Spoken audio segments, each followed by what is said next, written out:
ये वो सदन है जहां कभी भगत सिंह, बटुकेश्वर दत्त उन्होंने अपनी वीरता सामर्थ्य से अंग्रेज सल्तनत को जगा दिया था बम का धमाका कर कर।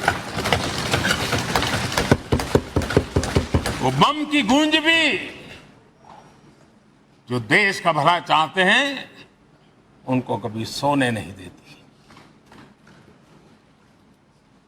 आदरणीय अध्यक्ष जी, ये वो सदन है जहां पंडित जी को इसलिए भी याद किएगा, अनेक बातों के लिए याद करेगा, लेकिन हम जरूर याद करेंगे इसी सदन में पंडित नेहरू का at the stroke of midnight की गूंज हम सबको प्रेरित करती रहेगी। और इसी सदन में अटल जी ने कहा था, वो शब्द आज भी गूंज रहे हैं इस सदन में, सरकारें आएगी जाएगी, पार्टियां बनेगी बिगड़ेगी, लेकिन ये देश रहना चाहिए।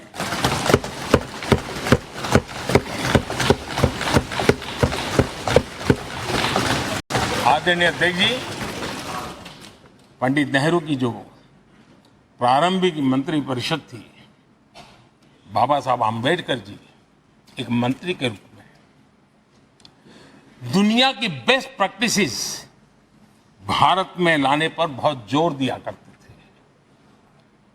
फैक्ट्री कानून में अंतर्राष्ट्रीय सुझावों को शामिल करने पर बाबा साहब सर्वाधिक आग्रही रहे थे और उसका परिणाम आज देश को लाभ मिल रहा है।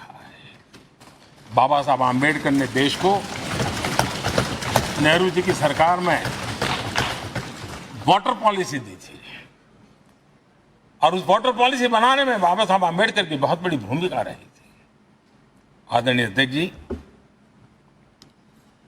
हम ये जानते हैं कि भारत में बाबा साहब आम्बेडकर एक बात हमेशा कहते थे कि भारत में सामाजिक न्याय के लिए भारत का औद्योगिकरण होना बहुत जरूरी है, क्योंकि देश के दलित पिछड़ों के पास जमीन ही नहीं है, वो क्या करेगा?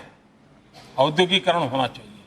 और बाबा साहब इस बात को मान करके डॉक्टर श्यामा प्रसाद मुखर्जी जो पंडित नेहरू के मंत्री थे, उन्होंने इस देश में और पहले वाणिज्य मंत्री के रूप में और उद्योग मंत्री के रूप में उन्होंने इंडस्ट्री पॉलिसी इस देश में लाई थी।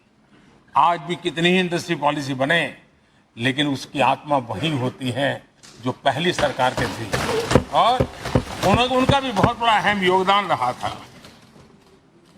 आदरणीय अध्यक्ष जी, लाल बहादुर शास्त्री जी ने 65 के युद्ध में हमारे देश के जवानों में का हौसला बुलंद करना, उनके सामर्थ्य के लिए को पूरी तरह राष्ट्र में झोंक देने की प्रेरणा इसी सदन में से दी थी लाल बहादुर शास्त्री का। और यहीं पर उन्होंने ग्रीन रिवॉल्यूशन के लिए एक मजबूत नींव लाल बहादुर शास्त्री जी ने रखी थी। आदरणीय अध्यक्ष जी, बांग्लादेश की मुक्ति का आंदोलन और उसका समर्थन भी इसी सदन ने इंदिरा गांधी के नेतृत्व में किया था। यही